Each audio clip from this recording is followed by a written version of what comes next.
Be informed. Be alert. The information you need to know about COVID-19 vaccine.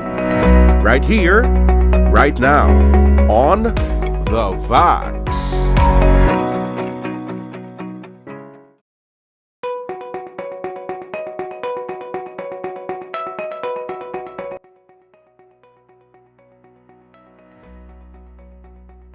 The dialysis alone, no, nga hindi na siya contraindication, pwede gid sila ka vaccine anytime. Pero ang reason or kung ano ang ila sakit nga agin dialysis sila, ano ang mga medications like naka-steroid sila, no, which is one of the medication kay tikong steroid suppress ang immune system.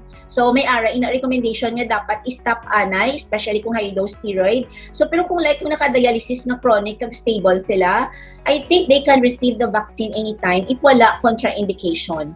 Mas better nga they have to do their dialysis, no, prior magpa-vaccine para at least ang mga waste products sa ilang body nakuha na nalimpihan na sang machine, better ila pamatsyag kay tikong baga kung schedule nila the following day na inog dialysis, so meaning hindi na namit nila damo the toxic waste sa ila lawas nga supposedly i-clean, no, or i-kwaon sang dialysis machine. So ibig sabihin mas better gyapon, no, nga well rested sila post dialysis, hindi nga kumbaga daw dugay na kag ma-dialysis pa sila the following day.